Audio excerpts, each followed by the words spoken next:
የሩሲያ ጦር የዩክሬን ድሮን ማከማቻን ከነማዘዣ ጣቢያውና የሳተላይት መቀበያው ማውደሙን አሳውቋል። በፖክሮቭስክ የተፋፈመው ፍልሚያም የሩሲያን ድል ከመቼውም ጊዜ በላይ አቅርቦታል ነው የተባለው። ይህ እንደተጠበቀ ሆኖ ሩሲያ ሌላ ታሪክ ውስጥ ገብታለች። ከወሳኞቹ አጋሮቻቸው ጋር የተገናኙት የሩሲያው ፕሬዝዳንት ቭላዲሚር ፑቲን የጦር መሳሪያዎቻችንን ተጠቀሙ ብለዋል። በእሳት የተፈተኑትን የሩሲያን መሳሪያዎች ታጥቃችሁ አካባቢያችሁን ጠብቁ ሲሉ ለሀገራት መሪዎች ፑቲን መልእክታቸውን አስተላልፈዋል። ዝርዝሩን እንመለከተዋለን። በሌላ በኩል ሚስጥራዊዎቹ የጋዛ በረራዎች ማነጋገራቸውን ቀጥለዋል። የጋዛን ነዋሪዎች የት እንደሚወሰዱ ሳያሳውቁ በተለያዩ የዓለማችን ክፍሎች የሚጥሉት በረራዎቹ በተቀናጀ መልኩ ተጠናክረዋል። ከዚህ ጀርባ ያሉ ድርጅቶችም ታውቋል። ብዙዎች በውድ አልወጣ ያለውን የጋዛን ሕዝብ በግድ አስወጥቶ ማስፈለስ ነው እያሉት ይገኛሉ እርምጃውን። እንዲሁም የአሜሪካው ፕሬዝዳንት ዶናልድ ትራምፕ የአፍሪካ ሀገራትን ከነ መሪዎቿ መንቆራቸውን ተያይዘውታል። የደቡብ አፍሪካው ፕሬዝዳንት አሜሪካ ድርሽ እንዳይሉብኝ ማለታቸውም ተሰምቷል። ደቡብ አፍሪካንም ተሳልቀውባታል። ደቡብ አፍሪካም ምላሿን ሰጥታለች። ክረቱ ቀጥሏል። ፒያሳ ኔትወርክን ስትከታተሉ ሁሉንም በጥልቀት ታገኛላችሁ። ፒያሳ ኔትወርክን ሰብስክራይብ፣ ላይክ እና ሼር በማድረግ የተአማኒ የፈጣንና የጥልቅ ዘገባዎች ቤተሰቡን ስንል በአክብሮት ጋብዘናል። አሁን ወደ ጉዳዮቻችን አለፍን።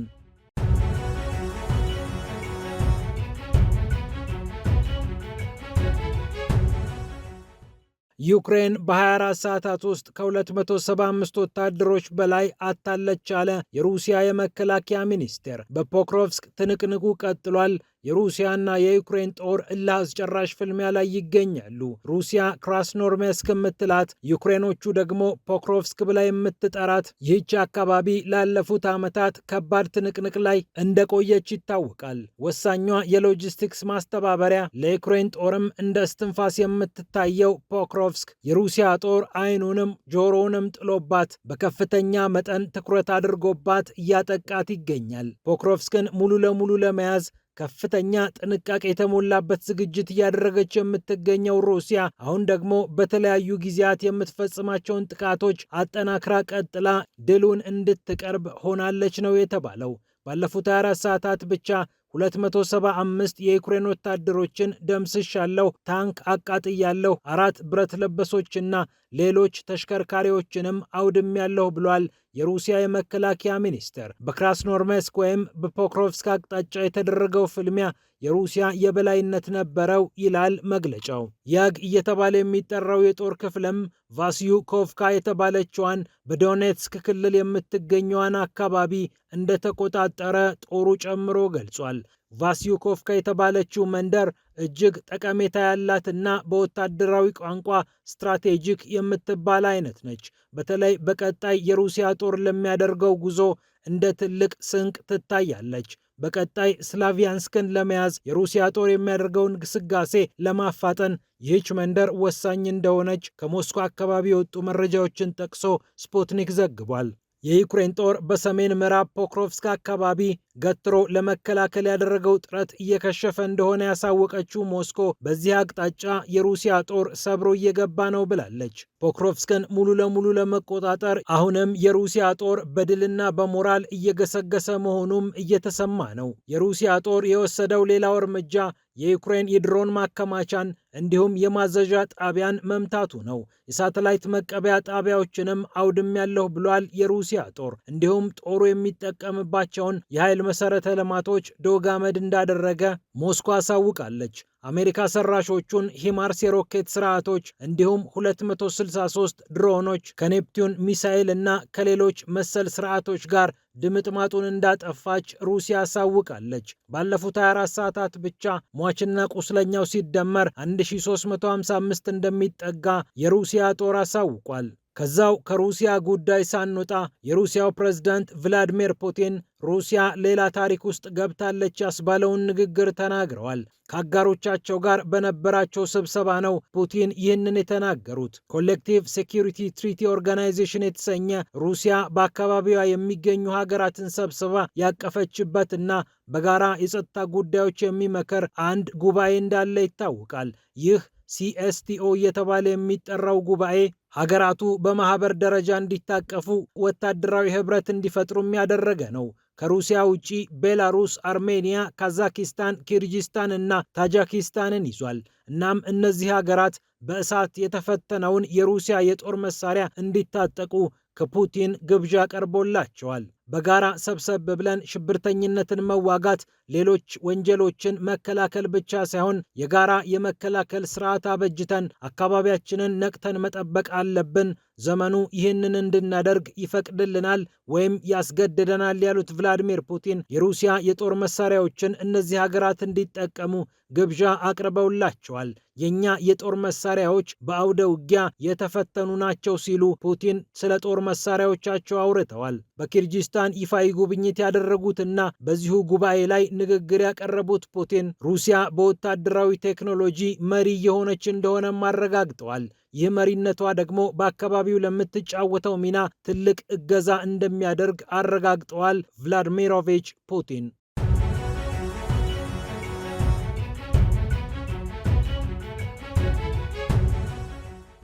ወደ ጋዛ ስናልፍ ደግሞ የጋዛ ሚስጥራዊ በረራዎች አሁንም እያነጋገሩ ይገኛሉ። የጋዛ ሚስጥራዊ በረራዎች ቀጥለዋል ይላል ሃሬትስ የሰራው ምርመራ። የእስራኤሉ ሃሬትስ ጋዜጣ እንደዘገበው የተለያዩ ግብረሰናይ ድርጅቶችን ያካተተውና እነዚህን ድርጅቶች በሽፋንነት የተጠቀመው በረራ በጋዛ አሁንም ተጠናክሮ ቀጥሏል።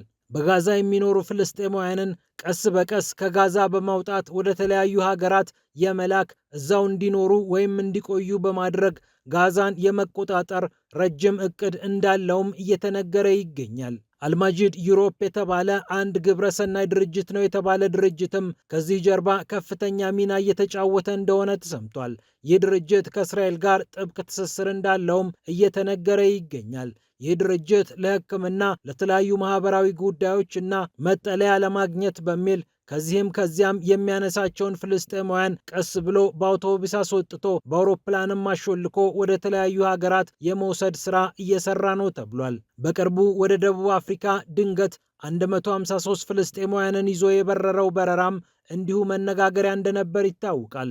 ጆሃንስበርግ ድንገት ያረፈው ምንም አይነት ቪዛ ወይም ደግሞ የይለፍ ወረቀት ያልያዙ ፍልስጤማውያንን በአውሮፕላን ውስጥ ያደረገው በረራ መነጋገሪያ ሆኖ የደቡብ አፍሪካ የውጭ ጉዳይ ሚኒስትር ሮናልድ ላሞላም ከፍተኛ ውግዘት እንዲሰነዝሩ አድርጓቸው ነበር። ፍልስጤማውያንን በግድ ከጋዛ የማውጣት ዘር የማጽዳት ተግባር ሲሉ ነበር ሚኒስትሩ ድርጊቱን የኮነኑት። ደቡብ አፍሪካ ምንም በማታውቅበት ሁኔታ ድንገት ያረፈው አውሮፕላኑ የይለፍ ወረቀት እንኳን ያልያዙ ፍልስጤማውያንን መያዙ ከታወቀ በኋላ ደቡብ አፍሪካ ለጊዜውም እንደምታስጠልላቸው የታወቀ ቢሆንም አጠቃላይ መንፈሱና ነገሩ ግን ፍልስጤማውያንን ከጋዛ የመንቀል እንደሆነ ብዙዎች አንስተው ሲተቹት ከርመዋል። የተዳከሙት ወዴት እንደሆነ እንኳን የማያውቁት ወዴት እንሄዳለን ብለው ሲጠይቁ ምንም ነገር አንነግራችሁም እናንተም እንዳትናገሩ የተባሉት እነዚህ ፍልስጤማውያን በበርካታ አካባቢዎች እየተንገላቱ እንደሆነ ታውቋል። ላለፉት 18 ዓመታት እስራኤል በጋዛ ያለውን መውጫ መግቢያ ይዛ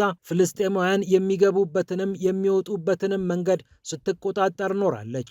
ባለፈው ግንቦት 1000 የሚሆኑ ፍልስጤማውያን በአውቶቡስ ከጋዛ የወጡበት መንገድም እንዲሁ መነጋገሪያ ሆኗል። ካሬም ሻሎም በተባለው ድንበር ነበር 1000ና ከዚያ በላይ የሚሆኑት ፍልስጤማውያን በአውቶቡስ ተሳፍረው የሄዱት። በኋላም ኢላት በሚገኘው ራሞን አየር ማረፊያ ተሳፍረው ወደ አውሮፓና ወደ ተለያዩ ሀገራት ሄደዋል። ከ90 በላይ ቤቶች የወደሙባት ጋዛ፣ ከ80 በመቶ በላይ እርሻዎቿ የነደዱባት ጋዛ ዜጎቿን የምታስጠልልበትም የምታበላውም ነገር ስለሌላት የጋዛ ሕዝብ አሁን ያለውን ችግር ለማለፍ በጊዜያዊነትም ይሁን በቋሚነት ከጋዛ ለመሰደድ ቢወስን የሚያስገርም አይሆንም። እናም ይህንን አጋጣሚ ተጠቅመው ግብረሰናይ ነን ያሉ ድርጅቶች የጋዛን ሕዝብ ከጋዛ የማስወጣት ተግባር እያከናወኑ እንደሚገኙ እየተሰማ ነው።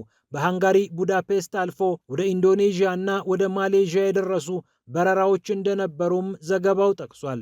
እየወጡ ያሉት ፍልስጤማውያን አሁን ባለው ሁኔታ እዚህ ግባ የሚባል ባይሆንም፣ ነገር ግን ይህ ነገር ችላ የሚባል ከሆነ ፍልስጤማውያንን በገፍ እዚህም እዚያም በማስፈር ከጋዛ የመንቀል ሀሳብ እስራኤል ሊኖራት ይችላል ተብሎ በፍልስጤም ወገን እየተሰጋ ይገኛል። አልማጂድ የተባለውና ግብረሰናይ ድርጅት ነው ተብሎ የቀረበው ድርጅት 2010 እንደ አውሮፓውያን አቆጣጠር በኢየሩሳሌም የተመሰረተ ነው ቢባልም ድረገጹ ግን ገና 1 ዓመት እንኳን በቅጡ እንዳልሞላው ተነግሯል። የሐሬትስ ምርመራ እንደሚያረጋግጠው የእስራኤልና የኢስቶኒያ ዜግነት ያለው ስራ ፈጣሪው ባለሀብቱ ቶመር ጃነር ሌንድ የሚመራው እንደሆነም እየተነገረ ይገኛል።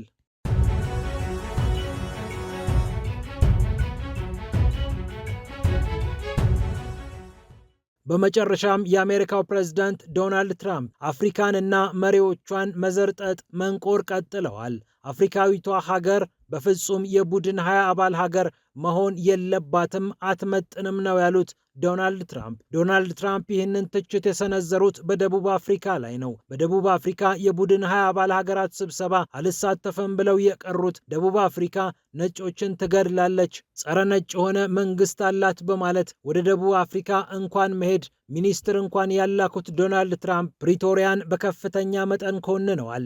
የጆሃንስበርጉን ጉባኤ ተከትሎ የተነሳው ውዝግብም አሁንም አልበረደም። ቀጣይ የቡድን 20 አስተናጋጅ የምትሆነው እንዲሁም ፕሬዝዳንትነቱን የምትረከበው አሜሪካ ብትሆንም ደቡብ አፍሪካ ግን በሀገሯ የነበረውን ስነስርዓት በተመለከተ ለአሜሪካ ወኪል የፕሬዝዳንትነት ስነስርዓቱን አላከናውንም ማለቷ ከትራምፕ ጋር እንድትጋጭ አድርጓታል። በደቡብ አፍሪካ የሚገኝ የኤምባሲ ተወካይ የላከችው አሜሪካ ያደረገችው ድርጊት በደቡብ አፍሪካ አልተወደደላትም። ምክንያቱም ደቡብ አፍሪካዎች እንደ ንቀት ጉዳዩን ስለተመለከቱት በኋላ ፕሬዝዳንትነቱን በይፋ ስነስርዓት ላይ አልሰጥም ብላ በአነስተኛ እዚህ ግባ በማይባል ስነስርዓት ለአሜሪካ ወኪል ፕሬዝዳንትነቱን አሳልፋ ሰጥታለች። እናም ይሄ ያበሳጫቸው ዶናልድ ትራምፕ በቀጣዩ ዓመት ማለትም በ2026 ማያሚ ፍሎሪዳ በሚደረገው የቡድን 20 አባል ሀገራት ስብሰባ ደቡብ አፍሪካ አትሳተፈም፣ መሪዋም አይገኙም ብለዋል። እንዲሁም ወደ ደቡብ አፍሪካ የሚላኩ ገንዘቦችን እናግዳለን ሲሉም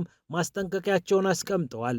ፕሬዝዳንት ሲሪል ራማፎሳ በበኩላቸው እንዲህ አይነት ስድብን በተመለከተ ደቡብ አፍሪካ ሀገር የሚሰደብበትን ነገር ትቃወማለች ብለዋል። በቡድን 20 አባል ሀገራት ስብሰባም ደቡብ አፍሪካ ተሳትፏን አጠናክራ እንደምትቀጥልም አረጋግጠዋል። አሜሪካ አልወደደችውም እንጂ ሌሎቹ ግን ወደውታል ስትል ደቡብ አፍሪካ በፕሬዝዳንቱ አማካኝነት ያስተናገደችውን ጉባኤ በተመለከተ ምላሽ ሰጥታለች። ነጮችን ትገያለች ተብላ በትራምፕ እየተዘመተባት የምትገኘው ደቡብ አፍሪካ ከአሜሪካ ጋር ከባድ ዲፕሎማሲያዊ ትንቅንቅ ውስጥ እንደወደቀች ይታወቃል። ፒያሳ ኔትወርክን ስትከታተሉ ስለቆያችሁ ክብረት ይስጥልን ብለናል። ፒያሳ ኔትወርክን ሰብስክራይብ፣ ላይክ እና ሼር በማድረግ የተአማኒ የፈጣንና የጥልቅ ዘገባዎች ቤተሰብ ሁኑ ስንል በአክብሮት ጋብዘናል። ሰላም ለዓለማችን።